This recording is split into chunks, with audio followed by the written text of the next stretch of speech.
It's your wedding, man. Lead it off. Yeah. So yesterday I was standing here and it was Vanessa there. Today I'm sitting here and it's you. Yeah, I'm 24 hours have been have changed everything. I'm not filling those shoes well at all. There's no way. I mean, that's what we were talking about. The bride is the MVP of the weekend Then Rudy. every single time. And then We won't expose Rudy, but then Rudy. hey, what happened in Bucine stays in Bucine. Yeah. Right? 100%. That's what Carla told me on the way out. Carlo, the legend. But what's been interesting about this weekend is one, I haven't had a vacation in 2.5, 3 years. Yeah. Because when Vanessa was pregnant, Right. we didn't do anything. Right. I think we traveled at the beginning of the pregnancy, right?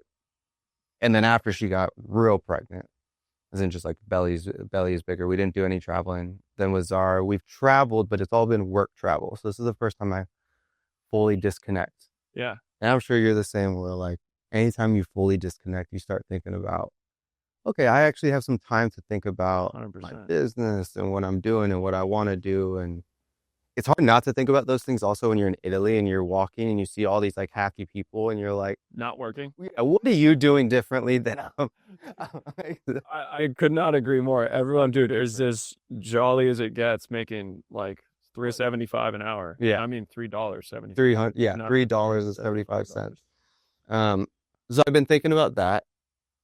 And so one thing I've been thinking a little bit more about is, the idea of having a services business that cash flows, but we cap it. And the reason we cap it is just so that we can cash flow to invest into other things, whether that's actually angel investing or what I rather do is like, I rather build my own companies, but I'd rather have something that is consumer facing versus client facing. Definitely. But I still want to work with, I want to be at the point where I could work with the specific brands that I want to work with, right? Like if Bandit Running came to work with me, like, of course, like let's put on an amazing campaign. Like I still love the idea of being able to work with a brand that has the potential to impact a shit ton of people and be a part of something that like gets a lot of people talking about. But at the same time, I look at the Bandit Run-ins and I'm like, well, I know I could do that. Mm-hmm. You know what I mean? And I definitely want to go down that path. Because when you think about services in an agency, is there any agency that you like Admire? Yeah, exactly. Like No. you don't admire them.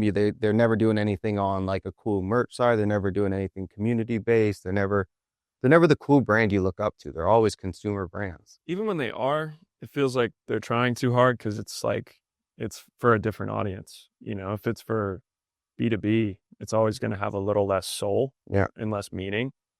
We talk about mission all the time and like how important a mission is to rally people behind stuff. And as an agency, what's your mission? Make money. It's it's just a cash cow, as opposed to, when you're building a brand, like you can really actually stand for something. So yeah, I mean, I think everyone here works at Prada. I don't know if you talk to any of the locals. Every single person in Bucine works at Prada. Really? A job. Yeah, because there's like a corporate warehouse out here. No way. And Italy and Europe in general is fascinating because the only companies that come out of Italy are fashion, they're luxury. They don't do tech. They don't really do anything like that. And so, it's just crazy. Like you mentioned it. These people are just so happy. They're just chilling all the time.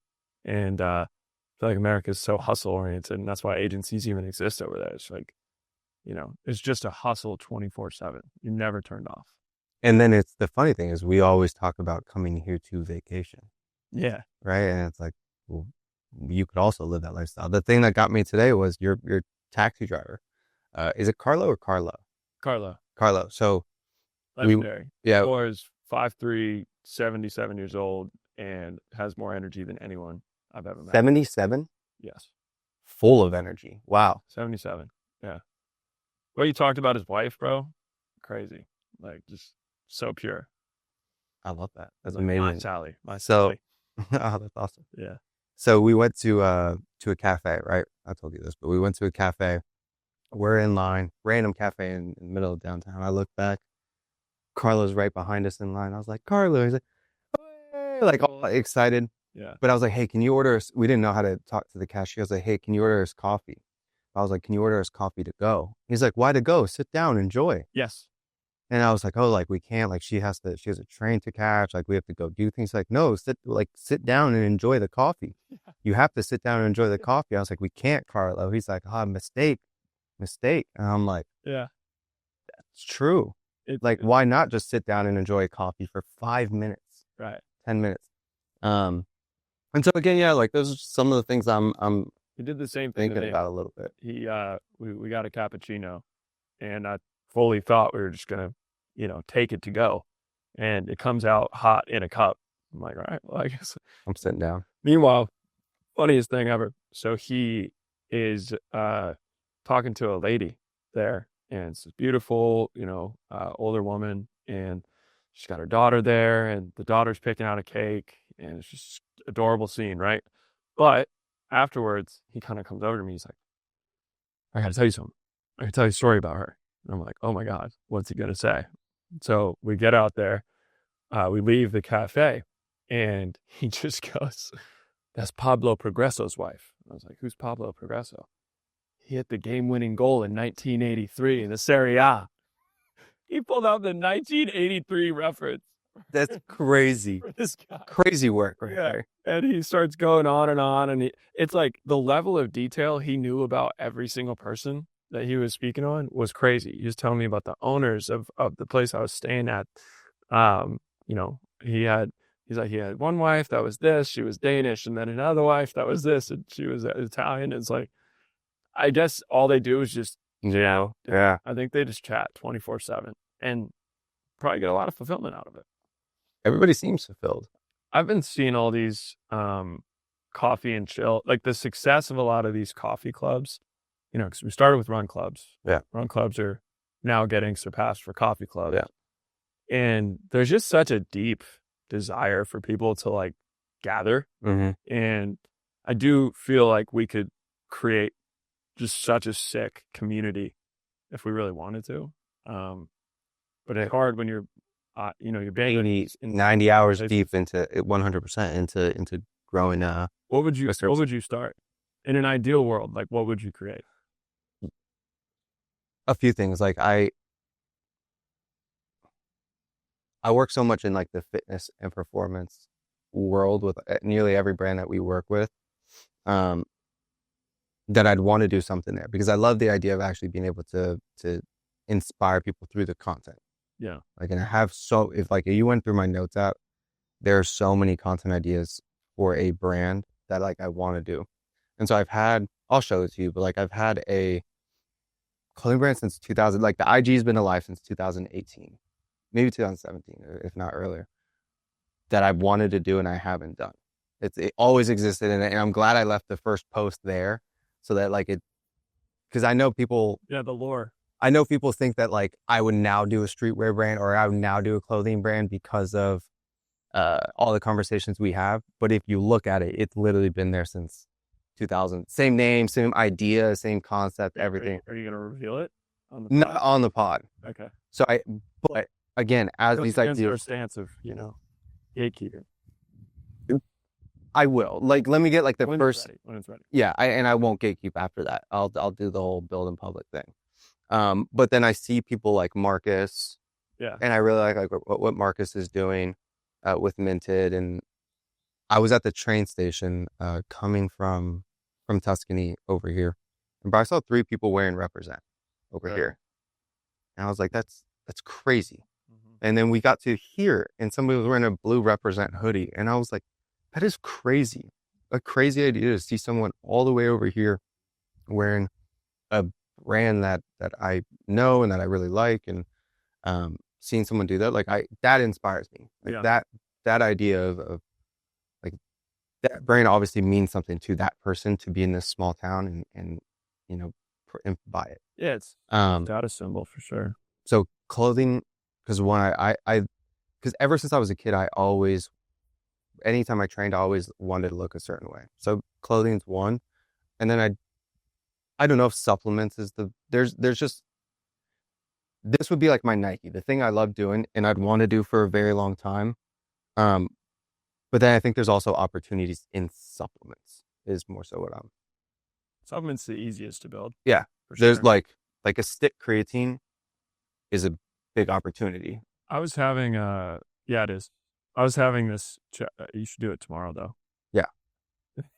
You want to get into creatine, you got to go now. Yeah. Stick creatine. The other one we thought about, me and Jake have been talking about this, is like a meal replacement bar. Jake was throwing that shit last night. What? Oh yeah, he was throwing that ass in a circle. Crazy. Yeah, I didn't expect it. Well, CrossFit guys got the thick legs, but he was doing like little feminine for sure energy to him. No, it was great. It was awesome. But we also been talking about a meal replacement bar, because most of the bars are either a protein bar or like not even an intra workout bar. Mm-hmm. Like if you had like a good meal replacement bar, that'd probably work well. I also think clean caffeine is going to be a thing, like Orca. Yeah, I think that has potential right now for sure. Because that's just water with caffeine. I haven't tried it, but I haven't tried it either. The like clear bottle thing. Mm-hmm. Yeah, I think anything that gets daily use, it's coffee is obviously a huge space, right, for disruption, but it's also really hard to. It's very hard. I objectively don't think that my iced Americano is good for me in any way. Like every morning I get that, and I don't think it's good for like anything, except I just like to tweak out from the hours of like maybe 8 to 11. Yeah. And I still get it. Yeah. Just like, to break that habit is a really high lift. I've tried breaking my quote unquote like coffee habit with coffee alternatives. Never. And I can't. Like I think I've tried mud water. Yeah. I've tried daily everyday dose. Mm-hmm. What else have I tried? Rise. Strong coffee. Strong coffee, yeah. Rise. I've tried all of them, dude. And it's just like you have to enjoy it. Yeah. The whole point. You don't enjoy it as much. Yeah. Strong coffee is good. It legitimately tastes good. But it's not the same. Like there's something about me going to Summer Moon and getting my double shots and all that. Totally.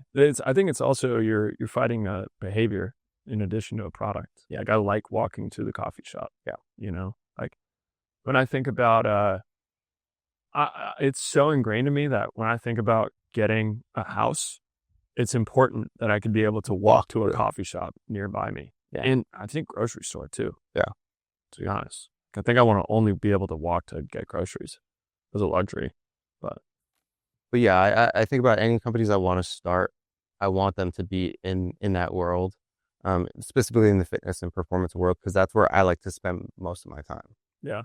Is training or with people that train, or in the fashion space, or like in the other area that I'd want to spend more time in is in the content creation space. Right? Like we have that SaaS that we've been working and building up. The prototype's working. I could definitely see us scaling that, but at the same time, when I think about like thing that I love, it's like the people aspect. I like the people aspect. The other thing that I've been thinking about too is doubling down on being a creator. Like if we're talking about, can we make a few $1 million every single? Obviously, I want to make something that's doing 9 figures, but to have a specific lifestyle, at least the lifestyle that we want to have, is to make a few $1 million every single, every year, and then eventually a lot more. We can do that as a creator. Yeah. Courses, sponsorships, like all of it. Pay community. Yeah, pay community. Our pod. We could do YouTube. Like, there's so many things we can do that we can make that much money. And I just think if I spent the same amount of time that I'm doing now on the agency as a creator, there is a bigger return later with putting that much time into being a creator than there is into putting that amount of time now into an agency and growing that agency to, 5 million ARR. The guy that immediately comes to mind is that Roberto Arhian guy. The way he has cinematic short form content, I think is really dope because it just elevates your perception of him. He becomes more of a crazy figure. Green screen videos are kind of a growth hack. It's a complete cheat code because you set up and create something highly engaging with very, very minimal effort. Yeah. But when I watch his stuff, that feels like a heavy lift. That feels like a lot of work the full to make production. one video. And Full production. the scary thing about that for me is like some of my videos I think will don't hit. And so like you put all that effort in and he's like, yeah, maybe it'll work, maybe it won't. So that's part of it. Exactly. And like when you love that game and that art, like if that's your art, not every painting's going to be he doesn't right? even care probably. I mean, he probably cares a little bit, but he's more so doing it for the love of the game. And it's like I have so many ideas on how I want to produce content to teach people about like brand social and branded content or content marketing and all of those things. Yeah. But I don't have the time to go put that production together. Yeah. And to go shoot it at, like me and Rudy did one video that I was like, this was sick. But I have other actual like social shows that I want to go do. I want to go spend time doing that I just don't have. Like you have to have a whole day to go do it. Mm-hmm. You can't do it in an hour. Like I could script a green screen, like you're saying, I could script a green screen video, film it, edit it, publish it in an hour and a half. Like if it was me editing it, obviously if I hand it over to my editor, that's a different story. But even then, like I could get a video out in an hour and a half. No, it's probably going to get a few 100,000 views. Like that is a cheat code. But my perception of somebody like RPN or somebody that's putting together these productions is different than I think somebody's perception of me. I agree. I feel like he's, well, even assuming he had your level of followers or whatever, he would still feel more like a celebrity, if that makes sense. I don't know how to describe it. Green screen makes us very humanized. You're very normal. You're just another guy.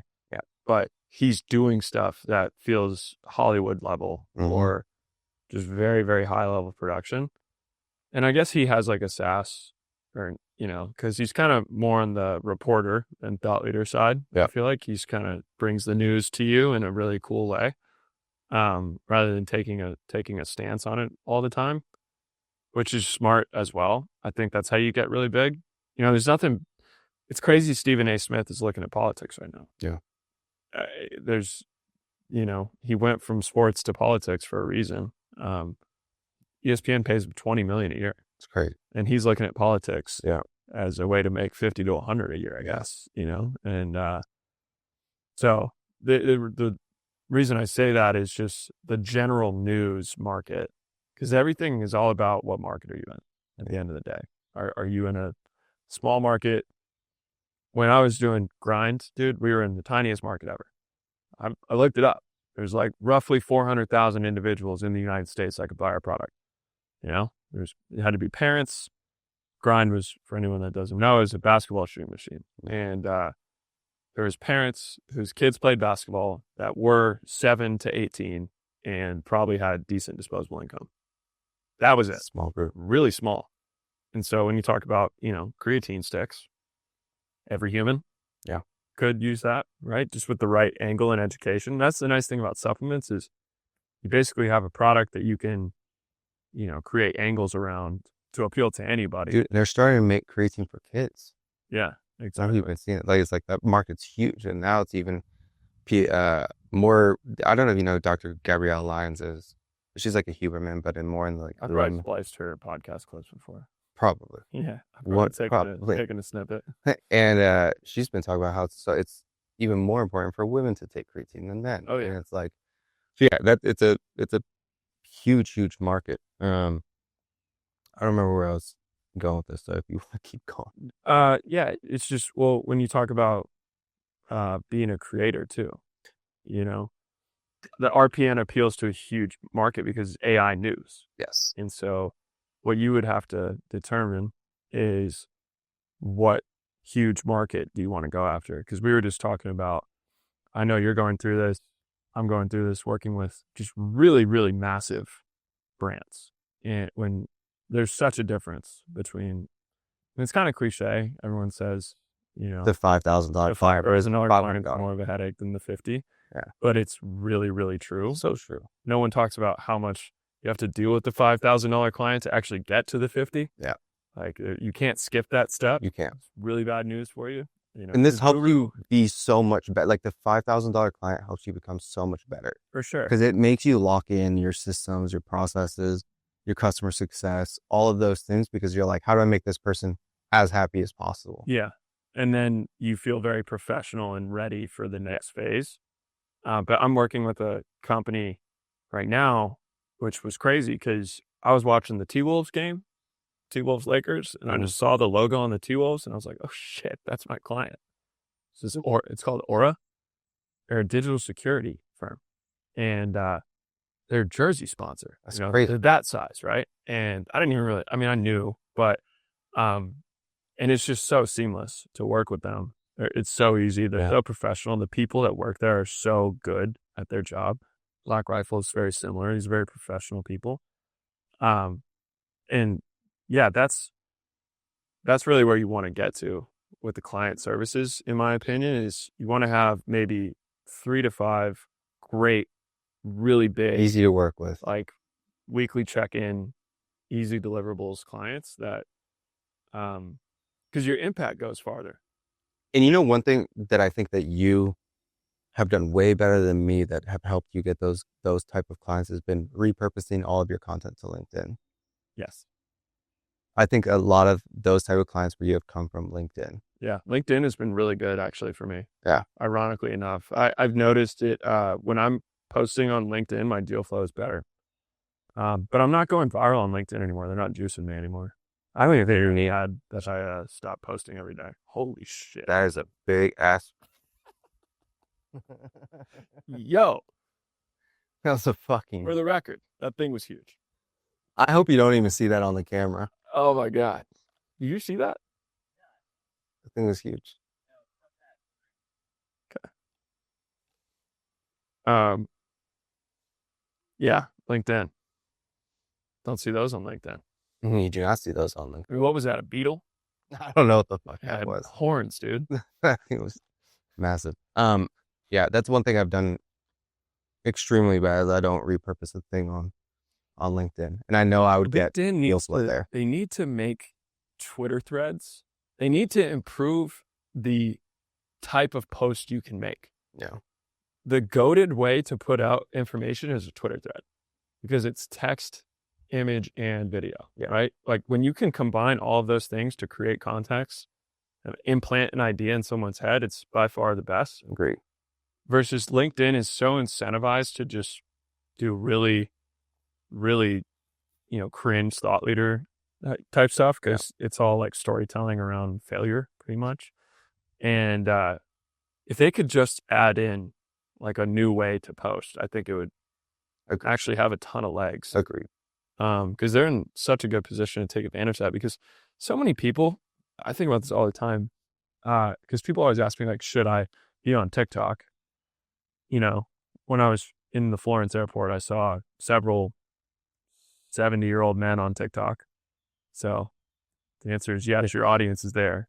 But it's more so what state of mind is someone in while they're consuming. This is why, LinkedIn content hits for certain folks because they're kind of on there like in a work mode, whereas this IG, you're competing with so many forms of entertainment. But yeah, I'm there with you. I'll start doing it because I have a good. You could write on there. I think you'd have to write though. I think the video part is one thing, but I have to write, and that's what I haven't been able to do. Is I go on there to write, and it's so discouraging. So I'm like, I don't want to do the things necessary to write on. And you know exactly what we would have to do to do. Yeah, I think the other thing I was thinking about is, man, like we have such an opportunity with the pod to grow it. If we truly put as much time as we put into growing other things, if we put in, even if it was, even if we put in 20 hours a week with the podcast, from designing thumbnails, because we sometimes do a thumbnail the day of. We do a thumbnail the day of every time. Not every time. The episodes we've actually planned out the thumbnail, they all have 10,000 views. Yeah. All of them. And I saw something from Patty Galloway this morning. I think it was, or yeah, it was this morning, that it was like, YouTube is a decide to watch platform. Mm-hmm. Intent. Yeah. And it was like, the ideas is very, very important, but then you obviously have to get them to click, and then how you package that idea. And that's nothing new. Yeah. And it's like, we have very good ideas. We have very good episodes and a lot of great information, but we don't package it well. Yeah. And I also think we can get smarter sometimes about our episodes. So like, I was thinking, okay, like, how can we Mr. Beast our episodes? And it was like, we could do like reviewing 12 brands in 12 minutes, or like, you know what I'm saying? Like, Yeah. something like that. 100%. Building 5 brands in 50 minutes. And it was like 10 minutes to build each brand. Like, I think we could start gamifying some of these. We can make it a little more entertaining. Yeah. What we could do. I mean, I think we're very capable of that, like, because we have all the principles, but and I think people still like the show. I mean, if you're watching right now, but it's definitely, well, okay, so we talk about series, social shows, all of these things. We should probably build those into our own media vehicle. And there's such a, like, my one YouTube video has 40,000 views. Yeah. 40,000 views, and it got me 3,000 subs off one video. Yeah. It's like 3,100 subs off one video. Compared to like IG. Yeah. Like, that is IG 40,000 views gets you like 100 followers. If I had continued posting one video a week since then, I'd be at probably 20 to 30,000 subs already. Yeah. I'm just sitting on 5 YouTube videos right now. Yeah. I just haven't posted them. Same. I don't know. I have so many scripts done. I have so many things done for YouTube. And so, yeah, I think I'm going to do a hard, hey, we have these 4 to 5 clients. We have the team to service them. And I'm going to spend an ample amount of time on content creation. I want us to do our pod tour. I really want us to do that. Like, let's do it in May. Let's do it in June. Let's do it in July. Let's fucking double down. Let's do 2 episodes. Invest the money into it. You don't got to tell me twice to get out of Austin in June and July. Yeah. It's going to be toasty. I was thinking New York. We'll do New York. We have a good amount of people we can do in New York. I think New York, Miami, LA. Who do we talk to in Miami? There's just a lot of random folks in there. Like, we got Rob. I think we could do another good episode, a better episode with Rob. For sure. I think we do a lot. It's gotten a lot bigger since we did our episode with him. You know why? Because he's doing the RPN 100%. type of content for himself. Yeah. It turns him into like a character. Yeah. Really effective. Yeah. Yeah, we should. Miami has a lot of like sneaky killers. Well, and I wonder, like, you know, you look at founders acquired, you know, How I Built This, Garage, whatever. And even MFM, all of those are broadly business oriented. And I think there's a way that we can find our niche while still being marketing focused, because that's what we're obviously most.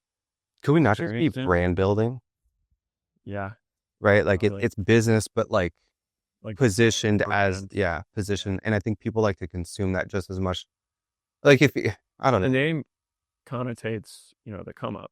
Yeah. It's like the origin. And yeah. Because if I had to listen to a pod today or tomorrow, right, about whether it was like more ideation versus brand building, I think I'd always skew towards brand building. Personally. Ideation being, well, like in this case, like MFM or other pods, they'll focus on ideation. Like Greg's Eisenberg's pod focus on ideation, right? God, his has gotten big too. His has gotten huge. I don't know if he's juicing or not on YouTube, but some of his episodes gotten. No, I don't think he is. I don't think he is. But like, he's going crazy on Twitter. I mean, fucking that up too. We got to be posting the episodes on Twitter. Yeah. I can't believe that Tech Bros pod is getting so big. No shade to them. They're putting the time into. It's their daily thing. So daily is also crazy. Like Morning Brew Daily, the #1 business podcast. Did you know that? Yeah, I did. On Spotify, it's the #1 business charted podcast.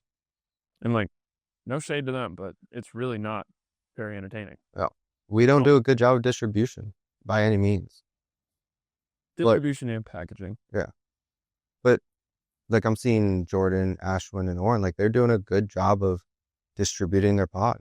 Yeah. Like a very good job of distributing their pod. Yeah. They're all pretty locked in on that too. Yeah. Well, we just started though. We're getting better. Yeah. I think we took the first step with this clipping guy. If you're seeing a lot more sweat equity clips, there's a reason. Yeah. We're investing in that. I see we could be 5 times bigger. I think we'll feel that way when we got 1 million subs. For sure. For sure. Yeah. We can I think that we could really get to what are we in May? We could probably get to 50,000 subs by the end of the year if we double down. Yeah. Did 2 episodes. We do more interviews. We start packaging more. We start dialing in the package. Bring in so many new audiences. Yeah. You know, because it's kind of on you to create a good interview with the guest, and then, well, before we cut all our clients, we probably should ask the CEOs of these businesses for interviews. To be on their pods, or I mean, to get them on the pod. Yeah. You want to cut it? Let's cut it. Yeah. Congrats on getting married. Thank you. It's crazy. It's crazy to have a ring, bro. Yeah. I feel like you had a lot going on there for a minute, like wedding planning, business popping off, trying to stay a content creator. So probably dad. Yeah, you have a kid. She's a legend. She's a legend. Star of the show this week. Always. Yeah. Always. Dude, I'm so glad to be done paying wedding stuff. Yeah. So I thought, here's the funny thing though. I thought I was done yesterday. Or as soon as we got here, I thought I was done, right? I don't know if when we were all chilling, you saw a girl come up to me and she was like, hey, like when we were all chilling, like right in the front office right here, she comes up to me and was like, oh, I forgot, like you still have to pay like the cleaning fee and then the lights fee. And so fucking 10 minutes before I walk out, I have to pay a $2,500 invoice. And then I go use the bathroom at dinner. Yeah. I walk back down and the DJ is like, can you do the rest of the payment? Because you first just do a deposit. Yeah. And then I guess they cut the rest of the payment after. Yeah. So I walk down and he's like, can you pay this? And it was another $1,300. I'm like, yo, in the last 3 hours, I just got dinged for nearly $4,000. Just like sent to, and then I had to pay the makeup people for Vanessa's. I thought I was done. And it ends up being $5,000 in just the last. I mean, the Italians come to collect. Bro. And I'll say, Carlo took my ass to the bank. He said, you don't have euros? That's not a problem, Playboy. I'll take you to the bank and then charge you for the extra miles. Yeah. Oh, that's funny. It's great, dude. The rate he tried to charge me was so generous too. Really? It's like, it's like 60 euros to, take you to and from every day on call. It's like, dude, no, I'm giving you $200. So 60, he was trying to give you 60 euro. I mean, you were just trying to only probably 60 euros. He's like, it's like 15 one way, 15 one way. Oh, yeah. You're waiting for me for 40 minutes at a time sometimes. Dude, he just like came in when I was showering. It was like the first time I met him, he just came into my suite. That's great. I was just like in the shower. I was like, what's up, dude? Never met. It's all good. Like God, be honest, wholesome Italian man, but shit. Yeah. All right, special edition. We'll be back to our regularly scheduled programming next week, but I'm gonna try to have some shit dialed for next week's episode. Yeah, we should both hit the drawing board. I'm playing on some like series and stuff we can for the people. I'm with it. Hopefully y'all enjoyed this one, little unscripted. Yeah. A little episode, Italy episode. All right, we'll catch y'all next week. Peace. Oh.